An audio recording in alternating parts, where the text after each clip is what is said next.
Welcome to SunnySpeaks. Here again with another review for you, and you. And today, I am here to talk about Presence, directed by Steven Soderbergh and starring Lucy Liu, Callina Liang, Chris Sullivan, and many more. A family moves to a new house in the suburbs to start fresh, only to realize there may be an invisible presence cohabiting their new home. This entire movie is from the POV of a ghost. Sounds very gimmicky, but I enjoyed that aspect a lot, and it seemed very inventive the way that it was executed, especially when the ghost interacts with people and objects. And since the audience is basically in the ghost's shoes, as the story is being revealed to you, it feels intrusive and is scattered in pieces. The acting performances in this film are up and down for me. Lucy Liu as Rebecca Payne is cool in this movie. She plays a mother who has two children but has a particular favorite, and she's very cruel and is hiding something dark not only inside but in how she's able to provide for her family. I found her character to be very kind of like hard to watch sometimes. She had a very like cringe factor, and it seemed purposeful the way that she made her husband feel, played by Chris Sullivan, but also just the way that she went about doing things just was very harsh and off-putting. And again, I think that was purposeful. Chris Sullivan as Chris Payne was a standout to me as the father of the Payne household. He was emotional and caring and troubled, but loved his family and wanted to do whatever he could to get them through this hard time. And I really liked when he was on screen. I've never really seen him before, or if I have, I don't really remember him in anything, but he was definitely the character that when he was on screen, I paid even more attention because I think that he gave this movie a lot of emotion, and I really appreciated his performance in particular. Callina Liang as Chloe Payne, who is basically the main character of this movie, is good. She has a lot of range as this character because of what her character is going through. At times she seems very strong, at times very weak. Overall a very sad character though because of the loss that she is dealing with of her best friend.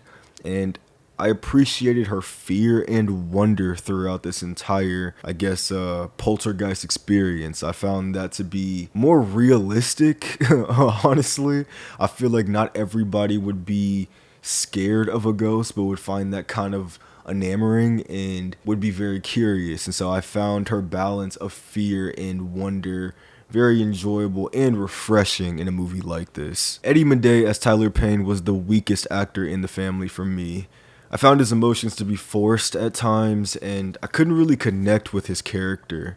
Not because of him being an asshole, which he is, he's written to be that way, but more the lack of realness in his portrayal of Tyler. Wes Mullholland as Ryan, Tyler's friend, was so annoying in this movie to me and very pretentious, and he's written that way, just being a teenage, emo loner guy who thinks he's poetic, but I found him to be so insufferable every time he was on screen, the way he talked and the things that he talked about. I really didn't like when he was on screen. I wish he had less of a role in this, or somebody else could have played this role.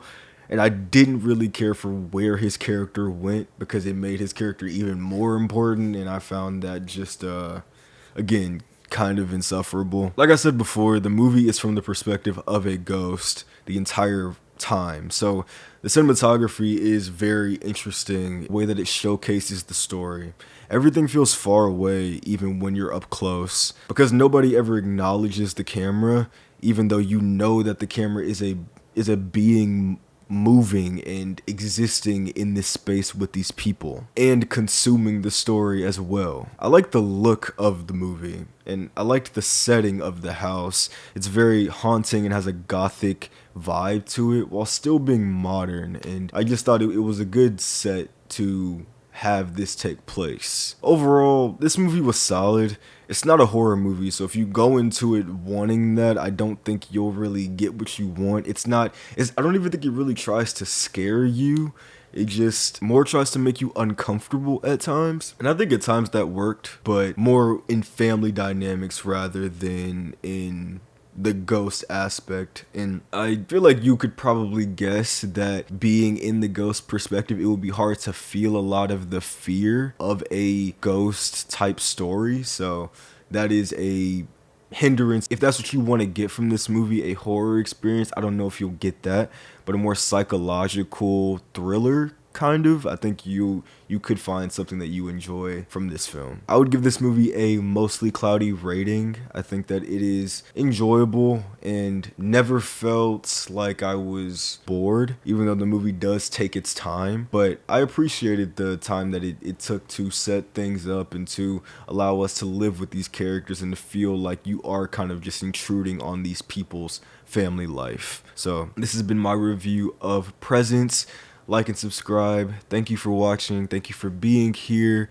And I actually will have my first spoiler warning. So if you have seen the movie, stick around. I want to ask you a particular question, or at least just give my thoughts on the ending, because I have some thoughts. And if you haven't seen the movie, go see the movie. Let me know what you think in the comments down below, and then you can watch this part. So if you haven't seen it, please, unless you don't care, you don't have to. You don't have to leave if you don't want to. But yeah, spoiler warning one last time. First off, I hated the psychic in this movie. When she came into the movie, I don't know what it was, the way that they introduced her and the rules that they were setting up. I was like, okay, bro. Like, that was instantly when I started to kind of tune out, to be honest. I felt like the way that the movie was going at first, I really enjoyed. And once they started to bring a psychic in, I don't know. I just feel like we don't need that in every single ghost story, in my opinion. And the way that she interacted with the story, I found very Now, the ending of this movie, I don't get it. I understand what it's doing. Tyler is the ghost the entire time. They set up with the psychic that ghosts in this reality can be in the past and the present at the same time, but they don't know what they're experiencing. They aren't fully aware of what their role is in this or where they are in time. I get that. What I don't understand is why Tyler had to do what he did. In the end, Ryan is the guy who has been killing all of these girls, including Chloe's best friend, and he tries to kill Chloe by drugging Tyler and then going into her room and, trying to do what he does. If you've seen the movie, you already know what I'm talking about. But why does the ghost have to wake up itself in order to then throw themselves at Ryan into a window, if earlier in the movie it literally picks up books and places it on the desk? So if this ghost is able to, which I thought was a really cool shot too, the way that it was the book was spinning and stuff, but there's nothing touching. I thought that was really fire. But why did it have to sacrifice itself if it already has established to itself that it can pick things up, it can interact with physical things? It didn't make sense to me that if that scene wasn't in the movie, then I feel like it would have made more sense to me that it had to do that. It had to